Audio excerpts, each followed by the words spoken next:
Hello, Yael. Can you hear me How are you? well? My name is Mijin, from WonNewmanPamily. Nice to meet you again. First, we would like to ask you to summarize what you said on the last call, like about the current war situation, how FVOT help victims in this war for self-killed refugees, hostages, and orphans, and give us an update on the latest Israel war situation after the ceasefire. So hi, and thank you for your time and for your efforts. I wanted to give you a brief about what's going on in Israel. As you probably heard, there is a ceasefire. There was a ceasefire that now ended. During the days of ceasefire, we have welcomed 118 hostages that returned to Israel. Yes. Currently, there are some 137 hostages still left in Gaza. We don't know the situation. We don't know the whereabouts. And we know that the fighting in Gaza is strong. The hostages so far, some of them we know are in poor condition, physical and mental condition. Because we welcomed some 118 hostages that came back to Israel, we have an understanding or better understanding of the situation of the hostages that are remain in Gaza. Every day is eternity. Staying in captivity without knowing what the day is, what the time is, if it's morning, if it's evening, without food, proper food, without medication to those who need the medication, without proper medical attention. Very, very bothering situation. I want to share with you some of the stories of the returning hostages and what we know from the information that they gave us. Unfortunately, I think 6 people who were described as hostages are now described as deceased. They were murdered during their hostages and their families got noticed. Some of them are still in Gaza. We didn't get their bodies to bury them, and some of them were taken out by the IDF and were brought to burial in Israel. You cannot comprehend what these people went through, and you hear the stories of the kids, you hear the stories of the mother, what they heard, what they saw, what they were pressured to do. We know that young kids aged 13, 14 were forced by Hamas to watch the videos of the horrific event that took place in this October 7th. Imagine a 12-year-old boy that needs to see these horrific views. He knows the people. Most of them are their neighbors, family members, and so on. And they were forced to do that. In terms of food, we know that they hardly got any food. It was mainly bread once a day, maybe with olive oil. Some of the people there are with diabetes or other illnesses that they need a certain diet, and this is not being kept or honored, and their medical condition is deteriorating. So we are very concerned. I want to share with you the story of Atzili family. Aviv, 49 years old father. He has 3 kids. His mother, his wife Liat, was recently released. She's 49 as well. At the last releases, they are both from Nir Oz, the kibbutz. We thought that Aviv, the father, is a hostage, and he was taken care as a first responders when the event broke in Nir Oz, in the kibbutz. He was one of the first responders to protect the kibbutz, and we saw him in videos taken away by Hamas, and now we have a confirmation that Aviv was murdered. We have 3 new orphans, his kids age 18, 20, and 22. The mother returned safely to Israel, but we now know that the father was murdered in captivity. So we have all sorts of stories from those who returned from captivity. We know that some of them were actually murdered there. They were alive, taken alive, and were murdered in there. Some of them didn't get the proper medical attention and passed away. Unfortunately, we have some elderly people that were announced dead in captivity. And we hear the stories.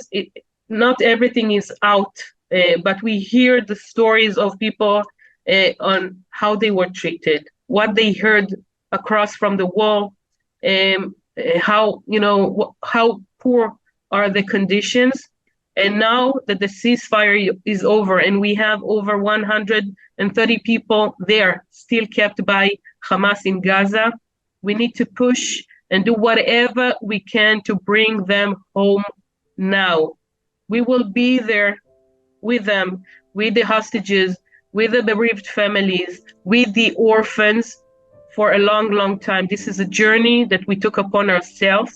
And thanks to the support of the churches in Korea, in Japan, in the United States, we will be able to be there for them, to be part of their rehabilitation, and hopefully to see them healing in some way and managing to go on with their life. This trauma is huge. We don't even have enough research in the field of trauma on how to treat young kids that came back from captivity, from such a long captivity. So everything is a work in progress. We try to adjust the existing tools in terms of therapy to this very unique and dramatic situation.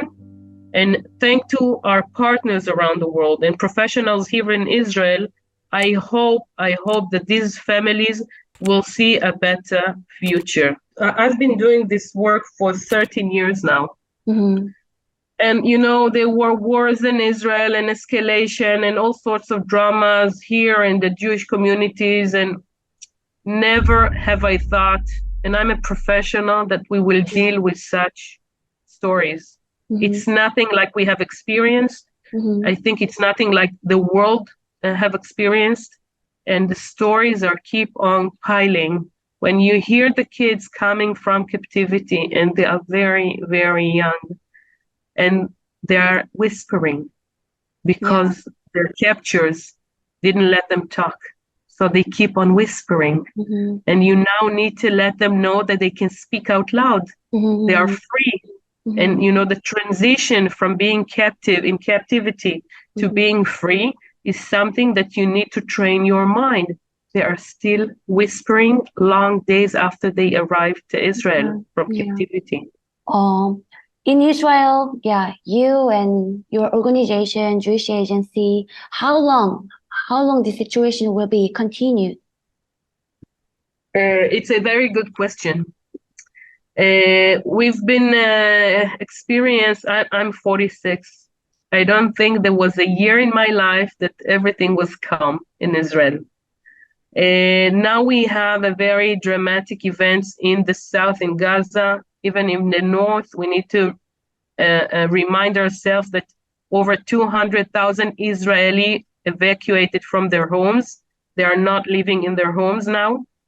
We have no idea, and we cannot anticipate how long the situation will end.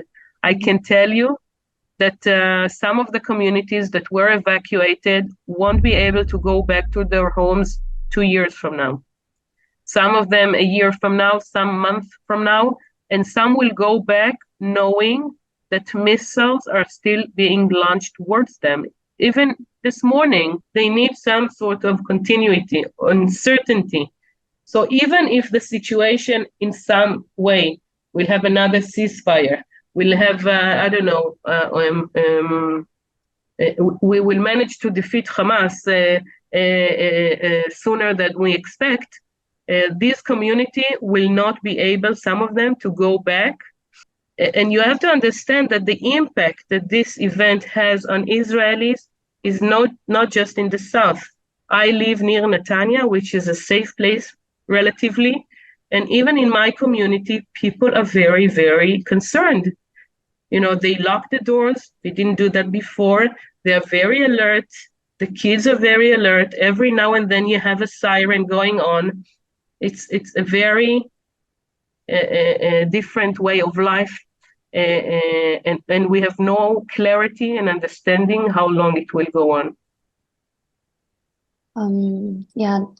Then I want to ask about one more thing. You guys have discussed about a special rescue plan for remaining hostages in Gaza. So I will tell you that every person who returns from Gaza gets immediately a support from us. The people who are still there, we are supporting the families who are here waiting and advocating for their arrival. So we are not leaving anyone behind.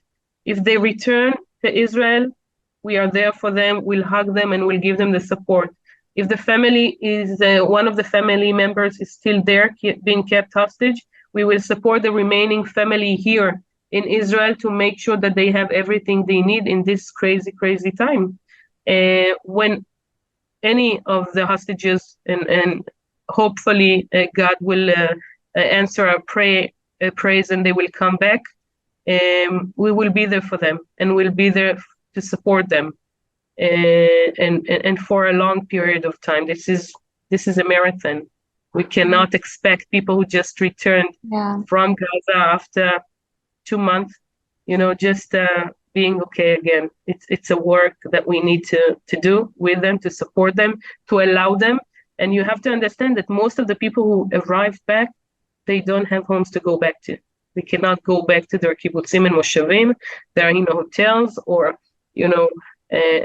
apartments that were rented for them, but it's not home. It's not the feeling of home.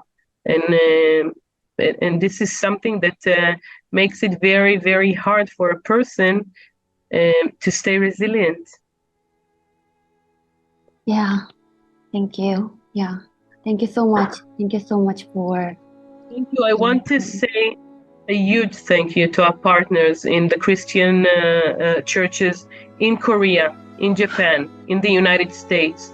Your work, your support is so meaningful to our colleagues, to our friends, to those who are still struggling, to the bereaved families. We are there when, thanks to you, when they need us the most.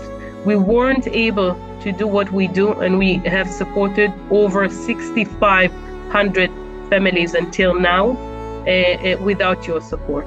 And it's crucial, and it's very important to us, to the beneficiaries that we support. And this is an opportunity for me to thank you all in Korea, in Japan, in the United States for the wonderful and very important work that you do to the safety of the state of Israel and its people.